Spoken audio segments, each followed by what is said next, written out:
secara umum, kegiatan kita di dunia ini hanya memang dua ini. Kegiatan kita di dunia hanya ada dua bentuk ini. Kalau enggak ibadah, muamalah. Ibadah ini berkaitan dengan hubungan seorang hamba dengan Rabb-Nya.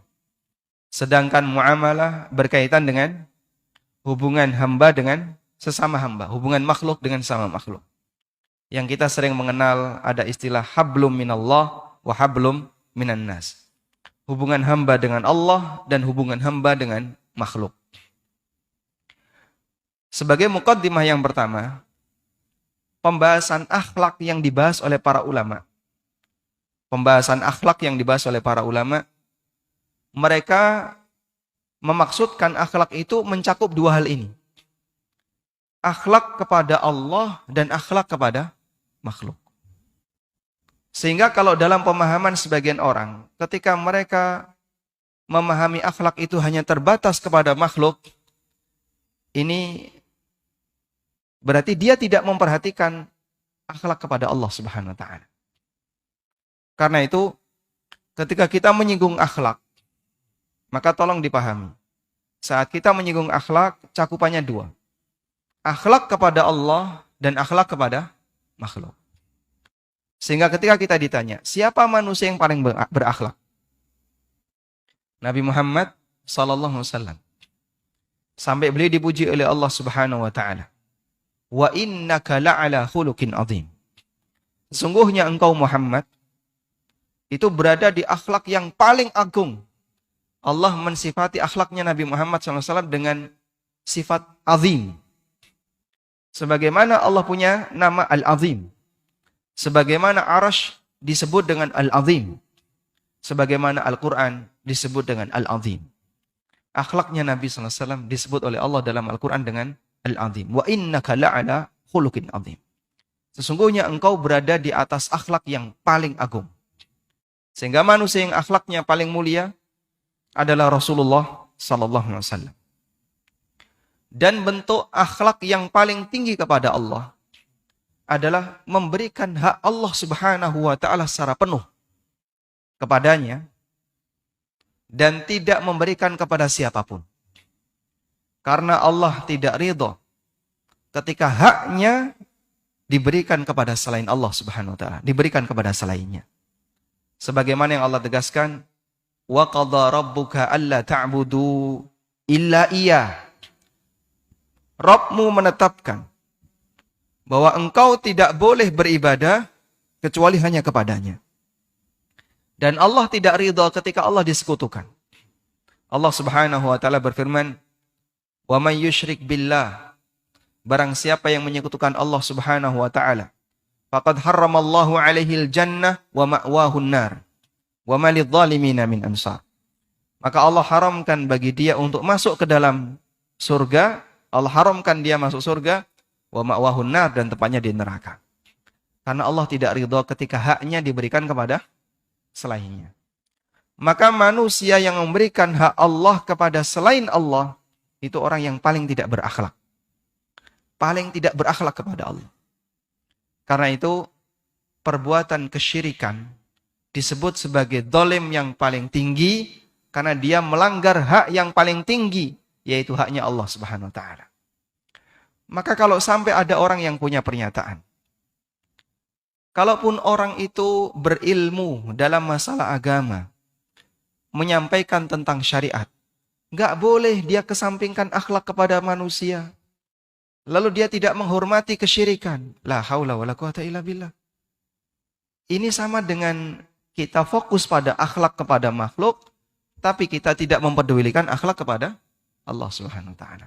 Kan ada sebagian orang yang mengkritik beberapa kaum muslimin yang mendakwahkan tentang anti syirik, meninggalkan kesyirikan. Mereka beralasan bahwa ini orang yang, mohon maaf ya, pakai istilah radikal atau yang lain, kurang berakhlak kepada sesama. Dalam arti dia tidak menghormati kesyirikan yang ada di sekitarnya. Kesyirikan itu tindakan tidak berakhlak. Dan puncak tindakan tidak berakhlak. Karena dia tidak berakhlak kepada penciptanya sendiri. Kepada Allah Subhanahu wa ta'ala. Baik. Kemudian kita di saat kita dituntut untuk berakhlak kepada Allah, kita juga dituntut untuk berakhlak kepada makhluk. Dan berakhlak kepada makhluk itu ada dua. Yang pertama, berakhlak kepada dirinya sendiri. Berakhlak kepada dirinya sendiri. Dia harus menyikapi baik untuk dirinya sendiri. Dan berakhlak kepada makhluk yang lain yang berada di sekitarnya. Dan 3 jenis akhlak ini dinyatakan oleh Nabi SAW dalam sabda beliau, ittaqillaha haitsu ma kunt wa atbi'is sayyi'atal hasanata tamhuha wa khaliqin nas bi khuluqin hasan. Bertakwalah kepada Allah dimanapun kamu berada. Ini bentuk menjaga akhlak seorang hamba kepada Allah Subhanahu wa taala. Wa atbi'is sayyi'atal hasanah tamhuha.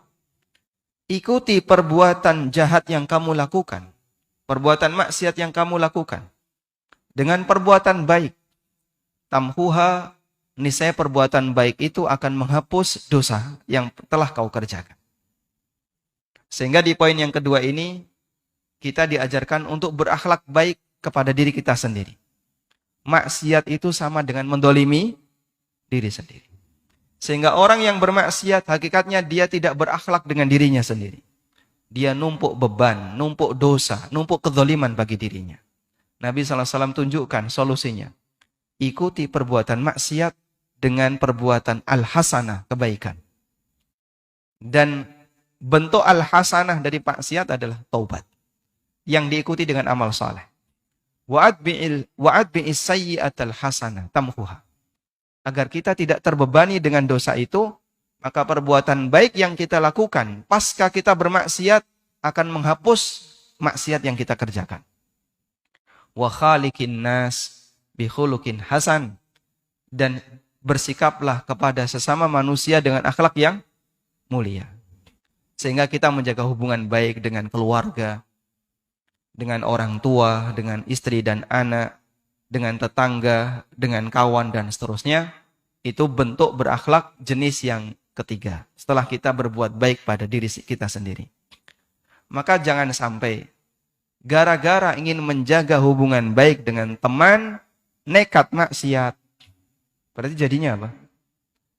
Dia ingin menjaga hubungan baik dengan sesama manusia, tapi dia mendolimi dirinya sendiri. Saya nggak enak ya kalau nggak ikut. Ikut apa, Pak? Ya kayak gitu. Kalau nggak ikut, nggak enak sama temannya. Banyak orang terpengaruh maksiat karena apa? Ingin menjaga akhlak dengan orang lain. Kamu menjaga akhlak dengan temanmu, tapi di saat yang sama kamu mendolimi dirimu. Kamu tidak berakhlak pada dirimu sendiri. Dan juga tidak berakhlak kepada Allah Subhanahu wa taala karena dia tidak bertakwa kepada Allah. Nah, seperti ini dudukkan sesuai porsinya. Agar orang paham bahwa akhlak itu tidak hanya pada satu kesimpulan berbuat baik kepada sesama. Masih banyak akhlak yang lain yang perlu kita perhatikan. Berakhlak kepada Allah dengan berusaha menjaga takwa kepada Allah. Berakhlak kepada dirinya sendiri dengan berusaha jangan berbuat maksiat karena itu menjadi beban bagi kamu. Dan berakhlak kepada orang lain dengan menjaga hubungan baik kepada sesama, tidak mengganggu mereka, bahkan memberikan kebaikan bagi mereka.